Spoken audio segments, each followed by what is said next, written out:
de educación con una legisladora de la Ciudad Autónoma de Buenos Aires, Manuela Turte. Bueno, vamos a cambiar un poco el foco y meternos un poco más en lo que nos pasa a todos los argentinos en relación a la seguridad o a la inseguridad puntualmente. Todos estamos viendo en el lugar en el que vivamos, ¿no? En el barrio en el que vivamos, en el conurbano, en la capital, en el interior del país, que la verdad que hablar del tema de la inseguridad es constante y permanente. Hay épocas en las que se habla menos, hay épocas en las que se habla más, pero bueno, en este tiempo parece luego de finalizada de a poco la cuarentena, el problema ir agudizándose.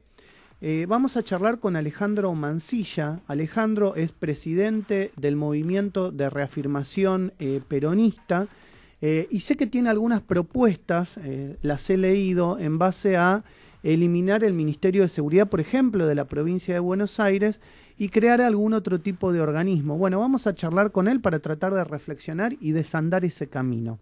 Hola Alejandro, buen día. Maximiliano Lequi te saluda, ¿cómo te va? ¿Cómo le va, Maximiliano? Muy buenos días. Gracias por atendernos en la mañana usted, de hoy. Por favor. Bueno, Alejandro, ¿es así? ¿Habría que eliminar el Ministerio de Seguridad de la provincia de Buenos Aires? Sí, yo creo que sí. Es indispensable que, por lo menos a nuestra visión, que así sea, por una sola razón de que los ministerios de seguridad, a diferencia de otros ministerios, tienen una impronta ideológica muy importante también, ¿no? O sea, están incorporados en una profunda ideología, como también lo está el Ministerio de Educación. Uh-huh. Son dos ministerios que de una u otra forma llevan adelante, más allá de una gestión, una profundización ideológica. Por esa misma razón, nosotros no hemos encontrado en la provincia de Buenos Aires soluciones concretas a la cuestión de la seguridad pública, porque cada ministro que ha llegado desde 1991, que cuando se comienza a conformar el Ministerio de Seguridad, porque antes era Secretaría, en la época de Cafiero y de Armendáriz, pero de 1991 hasta la actualidad, cada ministro que ha estado en esa cartera ha llevado adelante una innata o una posición ideológica según su formación política. Entonces, hemos tenido ministros que por ahí alentaban la mano dura, hemos tenido ministros como que alentaban también, digamos, la ultra liviandad policial que ha permitido que la delincuencia creciera y se formara de una manera mucho más violenta, porque notaba que la policía no reprimía o no prevenía el delito como corresponde.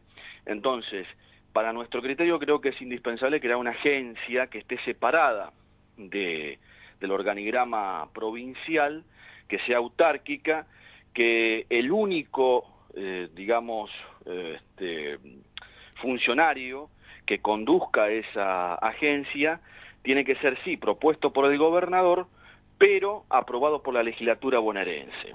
O sea, que sus pliegos sean aprobados por la legislatura bonaerense, algo así como sucede con el procurador o con los jueces, ¿no? Claro, eso le daría a la agencia, digamos, cierta certidumbre en políticas a mediano y a largo plazo, o sea, que no cambiarían según como el gobernador se levante y cambie, digamos, a la cúpula del ministerio, digamos. Exactamente, o sea, el que sea director provincial de esta agencia va a permanecer en su cargo, sea el gobernador que esté, salvo que, bueno, cometa algún tipo de improperio o de delito en donde pueda ser removido. Pero la idea es que ese director provincial de esta agencia sea elegido por el gobernador, pero su pliego sea aprobado por la legislatura bonaerense, cosa que tenga la libertad este director de aplicar con sano criterio una política de seguridad que le sirva al bonaerense y que también le sirva a la provincia como órgano institucional de la República, ¿no? En donde se garantice la vida, la propiedad privada, la libertad de las personas y donde el delincuente tenga miedo de la seguridad pública, no que se le ría a la seguridad pública, ¿no? Porque es lo que nosotros vemos hoy en la provincia de Buenos Aires en términos generales. El delincuente se le ríe al policía, el policía no tiene una formación adecuada tampoco, lo forman con un periodo de 3 meses y lo largan a la calle, ni siquiera tiene digamos, la perspectiva de utilizar el arma como corresponde, la defensa personal como corresponde, y en muchos casos tampoco tienen conocimiento jurídico. Entonces eso también hace de que la seguridad tenga un decaimiento sustancial, como viene sucediendo en los últimos años, y que el policía dejó de ser también una persona vocacional para ser nada más que un empleado que cobra a fin de mes con el solo propósito de garantizarse una mejora en su calidad de vida, pero no una proyección formativa e inclusive íntima de decir, no, yo quiero ser policía porque quiero servir a mi comunidad y quiero combatir el delito como corresponde, porque de esa manera todos vamos a poder vivir tranquilos y felices. O sea, creo que esa es la mentalidad que tiene que tener el policía, que hoy no la tiene. Alejandro, déjame preguntarte qué incidencia crees que tiene, o si es que la tiene, todo el tema que hablamos particularmente, que es el narcotráfico en hechos puntuales, pero en poder de alguna manera cooptar ciertas estructuras, como por ejemplo pasó en la provincia de Santa Fe. ¿Hoy tiene ese riesgo la provincia de Buenos Aires respecto al narcotráfico, o crees que se está trabajando, laburando bien por parte de las autoridades en que ese peligro no llegue a la provincia, si es que ya no llegó? En la provincia de Buenos Aires ya ha llegado el narcotráfico hace muchos años, o sea, no es de ahora, no es que el narcotráfico tiene vigencia ahora en estos últimos años. El narcotráfico llegó a la provincia de Buenos Aires a fines de los 80, pero se acentuó muchísimo más durante el periodo de Menem, donde la libertad, entre comillas, económica que hubo en ese momento, permitió que muchas bandas de narcotraficantes, principalmente de Colombia, vinieran a lavar dinero acá a la Argentina.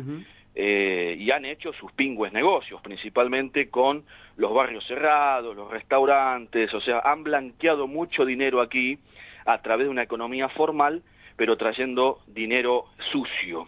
Y las autoridades lo han permitido. El tema es que, como el narcotráfico trae valijas llenísimas de dólares,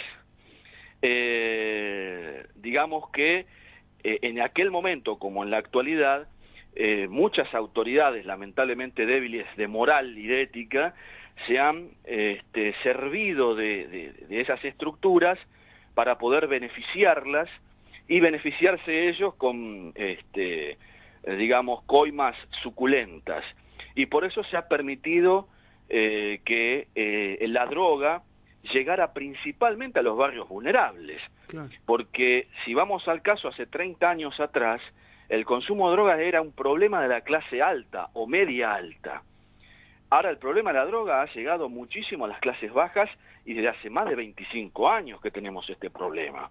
Y nadie lo ha resuelto porque justamente el negocio de la droga deja, como decía anteriormente, ¿no?, coimas mucho más importantes que la prostitución, que el juego clandestino, que puede decirse también el contrabando normal, o sea, deja mucho más dinero, y por eso muchas autoridades, inclusive policiales y también judiciales, cierran los ojos y dejan que todo pase.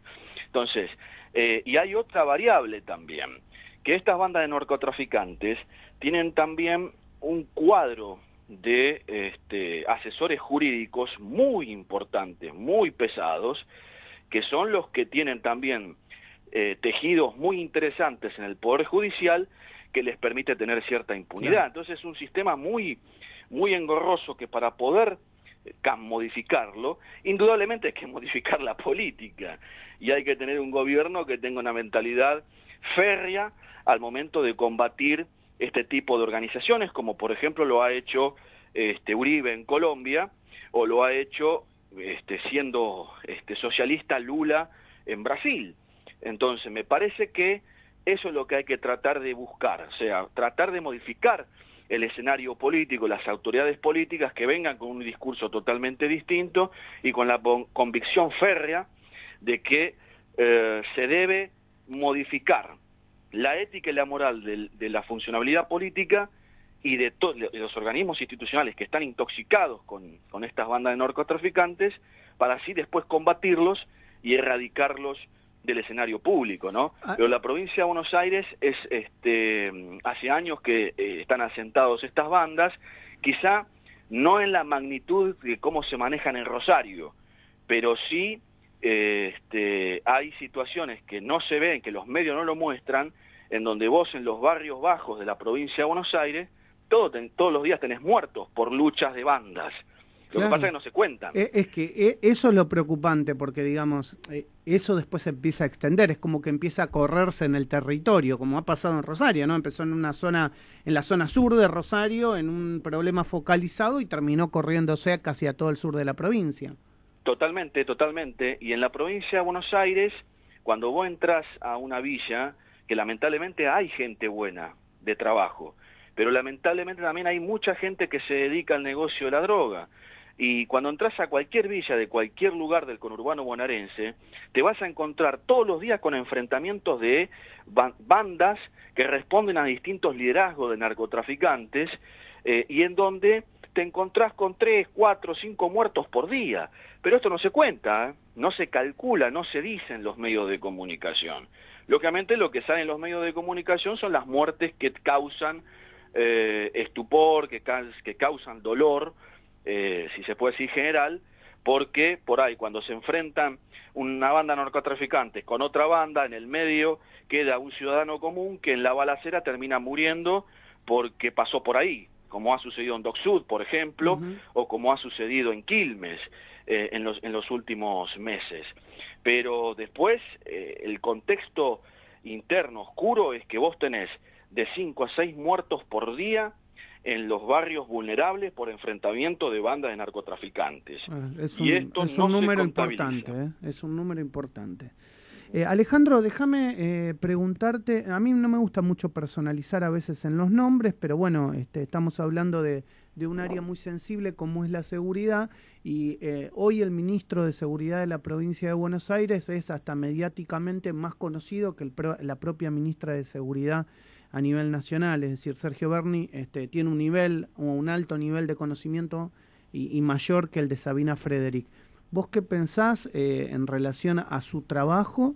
Si lo está llevando bien o realmente es un ministro mediático.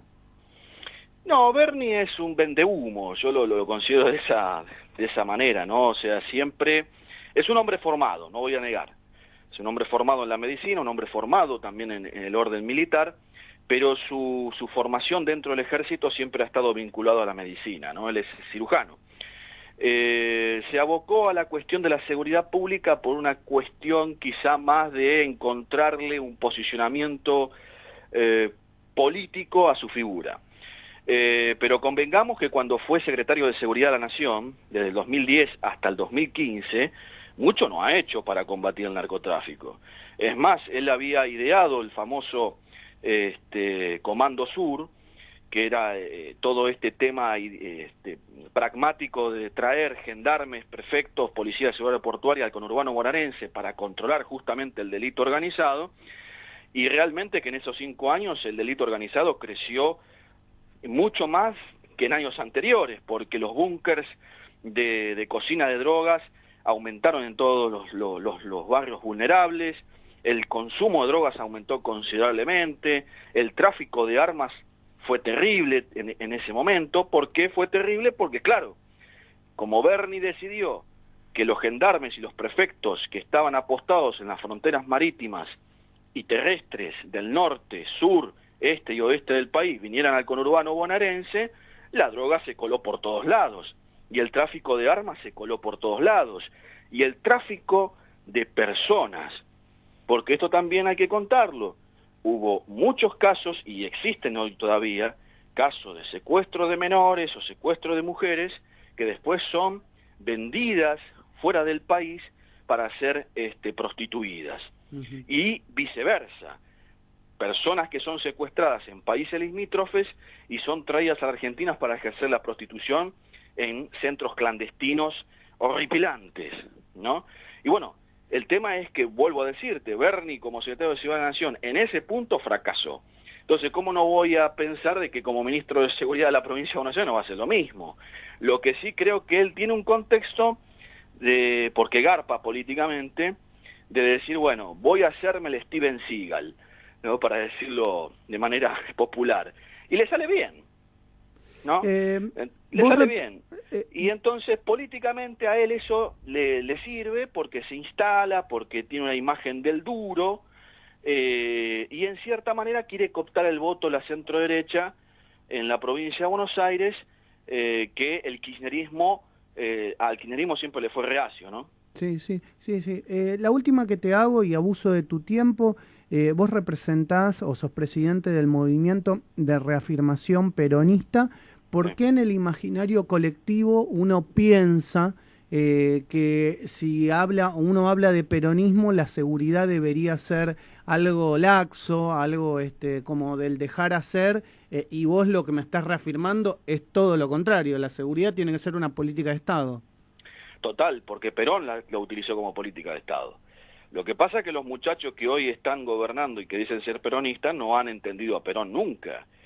Perón, para poder tener un Estado fuerte, fortaleció no solamente la seguridad interna, sino la defensa nacional. Convengamos que Perón fue el que le suministró barcos y elementos importantísimos a la Marina durante su primer y segundo gobierno, fue el creador de la Fuerza Aérea Argentina, constituyó la Comisión Nacional de Energía Atómica, no solamente como, digamos, utilizar un poco el enriquecimiento de uranio para lo que es el desarrollo pacífico, sino también para decir, miren muchachos, que si nosotros queremos, armamos la bomba atómica en lo que fue en aquel momento, ¿no? Y estamos aptos para ir a una guerra. Entonces, Perón fortaleció la defensa nacional e inclusive fortaleció la seguridad interna creando la CIDE, porque el Servicio de Inteligencia del Estado fue un organismo creado por Perón justamente para que no hubiera delitos que provenían de afuera para intoxicar el sistema interno del país. Y además, en los 70, en su tercer gobierno, ya con una subversión muy importante dentro del país, digamos, con elementos que realmente estaban haciendo daño, que lamentablemente también fue formado por el propio movimiento peronista, ¿no? Esto lamentablemente fue así, pero algunos muchachos se exacerbaron, creyeron que eran más que Perón, y Perón, para poder tener, digamos, el control también de la seguridad interna en ese momento, por ese tipo de delitos que existían, mandó a reformar el Código Penal, donde impuso de que las asociaciones subversivas también podían ser consideradas asociaciones ilícitas, y los combatió con la ley y con la fuerza de la seguridad pública. Entonces, Perón no era un laxo, o sea, era justo, y dentro de lo justo, si alguien cometía un delito, le imponía todo el orden necesario con relación a lo que marcaba la propia legislación y la propia Constitución. Con esto me estás queriendo decir que a nivel, al menos a nivel seguridad, otro día hablamos de otro tema, pero a nivel seguridad el gobierno no es peronista. No, para nada, no. Para nada, yo creo que el gobierno ni se sabe qué es, porque inclusive los gobiernos progresistas, que pueden decir Lula en su momento, o puede decirse Maduro o Chávez, que no eran gobiernos comunistas, sino progresistas, han arraigado una seguridad interna férrea, ¿no? Y han combatido el delito con mucha potencia. Acá no se sabe qué es esto. Entonces, lo que sí creo, que el trasfondo de la seguridad pública tiene un fantasma que se llama madre de Plaza de Mayo, abuela de Plaza de Mayo, que es la que conduce, ojo, con todo el respeto, ¿no? Pero hoy, lamentablemente, en términos institucionales, es la que conduce la seguridad pública en el país, y por eso tenemos la seguridad que tenemos, ¿no? Donde el policía tiene más miedo de que le hagan un sumario porque a los derechos humanos lo condenen, y el delincuente tiene más derecho que el policía porque si mata después lo protegen los propios derechos humanos. Entonces, Alejandro, me parece que hay algo que no funciona acá, ¿no? Alejandro, vos sabés bien que por lo que acabas de decir te van a pegar. ¿Crees, te desdecís o lo reafirmas? No, yo lo reafirmo este tema porque es un tema que yo lo vengo sosteniendo hace muchos años. O sea, con el respeto que me merecen la Eve de Bonafini y Estela de Carlotto, que han perdido sus seres queridos, como también todas las personas que que están vinculadas a esas organizaciones, que lamentablemente tuvieron que soportar una dictadura totalmente inhumana, pero llegó un momento en que la lucha por la dignidad y el respeto por los seres queridos desaparecidos se convirtió en una lucha política e ideológica que fue calando hondo en los organismos principalmente culturales y de seguridad y de justicia, y que hoy esa ideología que fue marcando estas organizaciones de derechos humanos por fuera de lo que es la real convicción de luchar por lo que han querido, que era que los militares asesinos estuvieran presos, y así fue, ya se traspasó, y hoy todas esas políticas son derechos institucionales que marcan este anacronismo que hoy sucede en la Argentina, ¿no? Bien. Alejandro, gracias por estos minutos con Radio Sónica, te mando un abrazo grande y espero que no sea la última vez que charlemos. Te mando un abrazo. No, por favor, gracias a vos, muy amable. Alejandro Mansilla es presidente del Movimiento de Reafirmación Peronista y ha charlado en la mañana de Radio Sónica puntualmente de seguridad. Mirá los temas que hemos tratado hoy, ¿no? Para que vos te des cuenta la valoración que nosotros le damos a la palabra y al debate público, sobre todo para el mejoramiento de la sociedad. Hablamos de educación, hablamos de seguridad. Más allá de contarte las noticias como lo hacemos absolutamente todos los días, y después nos vamos a meter en salud. Después de este tema, puntualmente vamos a hablar de salud, de la llegada de la vacuna y bueno, de la cuarentena. Así que bueno, el arranque es para informarte, para entretenerte y para reflexionar.